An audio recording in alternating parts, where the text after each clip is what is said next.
misericórdia de nós. Proclamação do Evangelho de Jesus Cristo segundo João.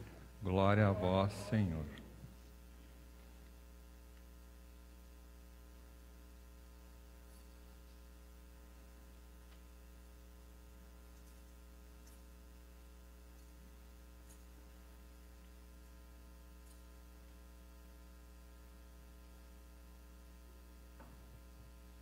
Naquele tempo, os judeus começaram a murmurar a respeito de Jesus, porque havia dito: eu sou o pão que desceu do céu.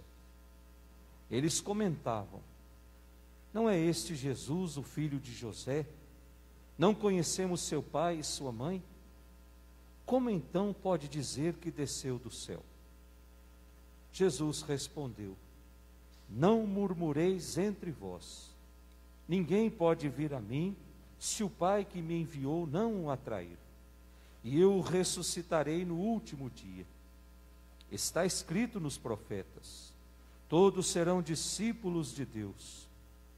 Ora, todo aquele que escutou o Pai e por ele foi instruído, vem a mim. Não que alguém tenha visto o Pai.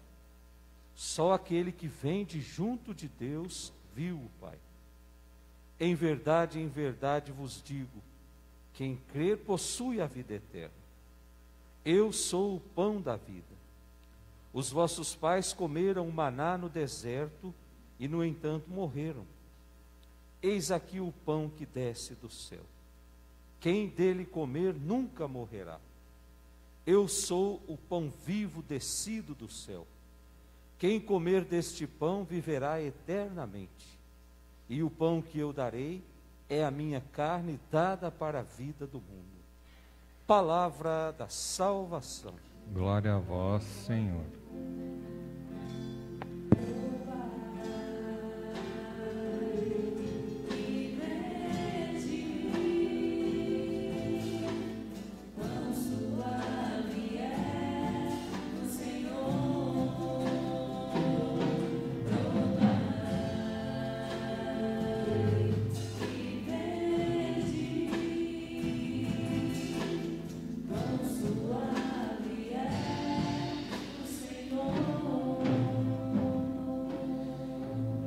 Que as palavras do Santo Evangelho perdoem os nossos pecados. Amém. Amém. Podemos sentar. Neste domingo de número 19, nós encontramos de novo a palavra de Deus.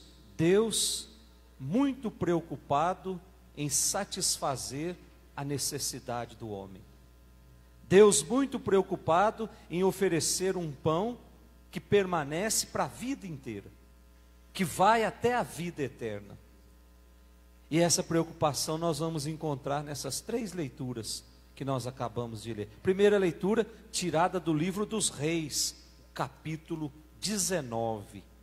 Nós já estudamos, alguns domingos atrás, o livro dos Reis, que contava a história de Elias e Eliseu, que um sucedeu o outro, que foi escrito numa época muito conturbada, em que as fronteiras do país estavam abertas e o culto a deuses estrangeiros estava entrando em Israel.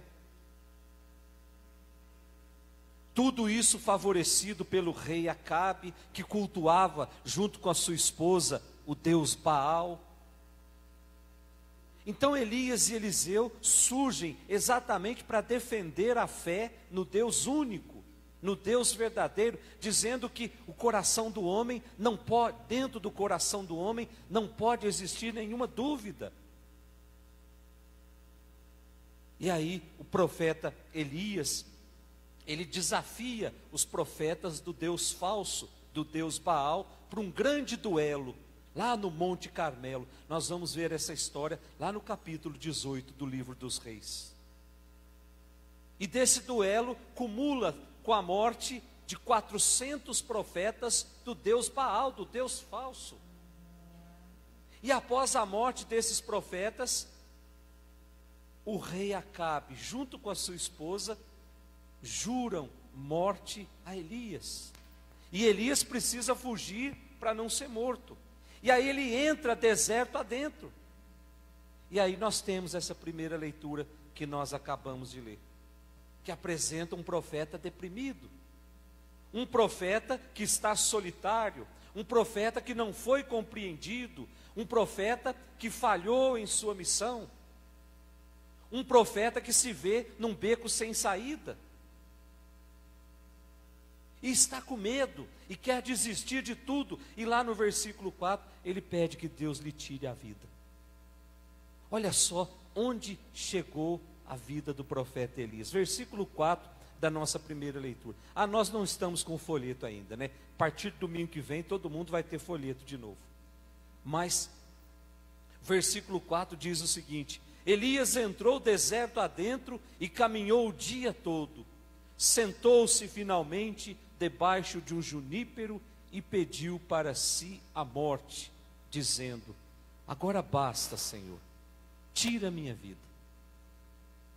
Um profeta que está experimentando a solidão na sua vida. Um profeta que está deprimido. E aqui nós temos uma cena clara que mostra que profeta também é um homem que faz a experiência da sua fragilidade. É um homem que tem medo, mas Deus se mostra presente, mesmo quando ele é perseguido, mesmo quando ele está sendo procurado pelo rei Acabe. E o interessante é que Deus não anula a missão do profeta, nem elimina os seus perseguidores. O que é que Deus faz? Deus dá força para ele continuar a missão, preparando um pão assado para ele. Olha que coisa bonita, gente. Às vezes, Jesus muitas vezes diz que nós não sabemos rezar. Nós queremos nas nossas orações que Deus elimine aquilo que está nos causando dor. E aqui nós temos uma prova que Deus não faz isso. Deus nos dá a força para suportar aquela dor. E essa força pode vir do lugar onde menos a gente espera. Seria muito cômodo, eu estou com sofrimento, eu estou sendo perseguido, então eu vou fazer as minhas orações para que Deus elimine, extermine os meus perseguidores. Mas a palavra de Deus nos deixa muito claro. Deus vai alimentar em nós uma força que vai ser capaz de nos fazer sair de qualquer situação. É essa a metodologia de Deus. É essa pedagogia que Deus usa conosco. Mas para que isso aconteça, nós precisamos aprender a confiar nele. Quem não confia em Deus, nunca vai experimentar da bondade de Deus. Sempre vai achar alguma coisa para acusar Deus. Quem não confia em Deus, vai sair dizendo por aí que Deus permitiu que esse mal do Covid entrasse no nosso planeta. Quem não confia em Deus, vai dizer que Deus é responsável por essa violência que nós estamos vivendo, por essa onda de corrupção que não acaba nunca, que só é maquiada de um ano para o outro. Aí vai dizer, Deus está permitindo isso para purificar o Brasil. Uma ova. Deus vai nos dando forças para que nós possamos encontrar saídas seguras para as nossas crises, para as nossas incertezas, para as nossas dores. Igualzinho fez com Elias. Só que nós não sabemos esperar, gente. Presta atenção, a metade da população, se não mais do que a metade, vive o ontem na sua vida. Fica remoendo as coisas do passado e esquece de viver o hoje. E viver só de passado na nossa vida não é a única, é uma das causas da depressão. Viver só o passado, ficar remoendo só aquilo, só as feridas do passado. Da mesma forma que viver ou querer viver só o futuro gera em nós a ansiedade. Eu nunca tenho tempo para viver o hoje. E o hoje, ele é determinante. O ontem já passou. O ontem não volta mais. E o amanhã talvez nem chegue. Quem sabe se Deus vai nos chamar para acertar contas hoje? Por que eu preciso viver o amanhã? Então é preciso aprender a viver o hoje na nossa vida. O hoje é essa página em branco que Deus nos dá para que a gente escreva a nossa história. Amanhã nós vamos pedir a graça de viver também, mas um dia de cada vez. E assim nós vamos aprendendo a conviver com esse Deus que nos ama com um amor imenso, mas quer que vivamos um dia de cada vez. Depois da nossa segunda leitura, a carta de São Paulo aos Efésios, nós já estamos estudando essa carta também aos 4 domingos. Foi escrita mais ou menos 60 anos depois de Cristo, que fala que aquele que foi batizado precisa assumir o compromisso de batizados, revestir-se do homem novo, deixar de lado as práticas do homem do pecado, do homem velho, abraçar esse homem novo, vestir essa roupa de homem novo, e isso precisa se mostrar com ações concretas. E aí a segunda leitura de hoje já começa dizendo: não decepcione o Espírito Santo que habita em vós, não continue a viver como um homem velho, pautem as vossas vidas pela bondade, pela compaixão, pelo perdão, pelo amor. E aí ele termina dizendo: sede imitadores de Cristo. Será que Cristo passou a vida inteira remoendo as coisas do passado? Será que Cristo passou a vida inteira murmurando contra Deus porque iria ser pregado na cruz? Ser imitador de Cristo é ser imitador no amor, na bondade, e aí nós precisamos aprender muito.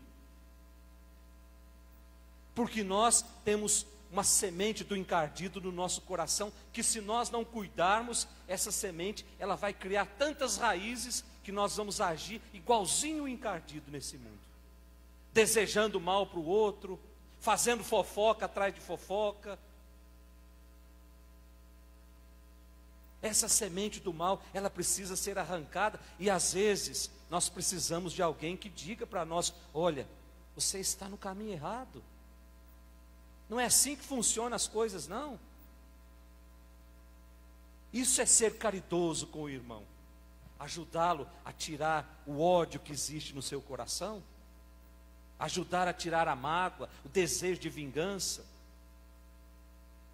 Mas a gente tem o dom de fazer vista grossa, e às vezes a gente até compactua. Vem alguém falar mal de alguém para nós, ao invés da gente cortar a raiz no momento, a gente fica alimentando aquilo, quando não passa para frente.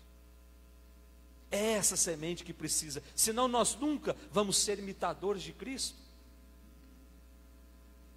E por fim, o nosso evangelho de hoje nos mostra um grupo de judeus que estavam acusando Jesus de ser pretensioso. Como é que ele pode dizer que ele é o pão que veio do céu? Nós conhecemos o seu pai, nós conhecemos a sua mãe, nós convivemos com ele, então ele não tem origem divina. E o que é que Jesus faz? Ao invés de ficar discutindo com eles, ao invés de ficar debatendo, Jesus acusa aquilo que estava por trás daquela postura. Jesus percebe que eles não tinham o coração aberto. Portanto, quando o coração está fechado, a graça de Deus não entra. E nós nunca vamos reconhecer os sinais de Deus. Nós nunca vamos experimentar os milagres que Deus tem reservado para nós, se as portas do nosso coração continuar fechadas. Igualzinho esses que acusavam Jesus de ser pretensioso. E aí Jesus continua dizendo que aquele que crer em Jesus, aquele que acreditar em Jesus, esse ressuscitará no último dia, o Evangelho vem nos dizer. Agora, nós precisamos entender bem, esse verbo acreditar, não é só acreditar que há 2021 anos atrás, Deus enviou o menino para esse mundo, e esse homem foi um homem bom, foi um enviado de Deus. Isso até o encardido acredita. E isso até quem não acredita em Deus acredita, porque a história nos revela isso. Acreditar em Jesus não é só conhecer aquilo que Jesus ensinou. Acreditar em Jesus não é elaborar considerações teológicas bonitas e apresentar para os outros. Acreditar em Jesus é muito mais do que isso. Acreditar em Jesus é fazer opção por Ele, é aderir a essa vida nova que Ele vem nos oferecer, é seguir o caminho de Jesus, que foi um caminho feito no amor, na vida a serviço dos outros, é lutar contra tudo aquilo que ameaça a nossa família, que ameaça a vida dos nossos irmãos. Hoje eu recebi uma notícia que eu fiquei com o cabelo em pé. Acusou o padre Júlio de levar comida lá na Cracolândia, dizendo que levar comida para aqueles meninos que estão lá favorece o crime. E aí eu fiquei pensando, como é que pode? Aí, agora à tarde, diz que a Cracolândia está toda cercada, não entra comida nem água lá dentro. Aí a gente pode dizer, mas é um bando de vagabundos que vai para lá para fumar drogas. O que é que eu fiz? O que é que nós fizemos para impedir que esses meninos chegassem lá? O compromisso que eu assumi no dia do meu batismo, de ser luz na vida dos outros, por que é que essa luz está apagada na vida desse monte de gente que procura esse lugar? Por que é que o traficante ofereceu coisa melhor para eles? E nós, católicos, muitas vezes prepotentes, arrogantes, essa senhora se diz católica. Então nós precisamos rever certas atitudes e certos comportamentos nossos. Não interessa como chegaram lá. O que interessa é o que eu vou fazer para que eles saiam de lá, para que eles cheguem no céu junto comigo. Caso contrário, eu vou viver a minha fé medíocre, a minha fé limitada, a minha fé que não tem compromisso com nada. Eu venho na missa, terminou a missa, eu vou embora, eu não quero nem, eu nem assisto mais televisão, porque só tem desgraças geradas muitas vezes por católicos. Faça uma pesquisa dentro dos presídios, quase todos foram batizados na Igreja Católica. E por que é que escolheram essa vida? Certamente porque não viram testemunho de seguidor de Cristo. Porque quando a gente encontra alguém que dá testemunho da fé que acredita, da fé que professa, nós nos encantamos. Então vamos pedir para Deus essa graça nessa Eucaristia. Tenhamos a coragem de assumir o compromisso com Jesus, de seguir os passos de Jesus, não só de acreditar em Jesus, mas de fazer opção por Ele. Louvado seja nosso Senhor Jesus Cristo. Alegria brota nos corações pela salvação, redenção.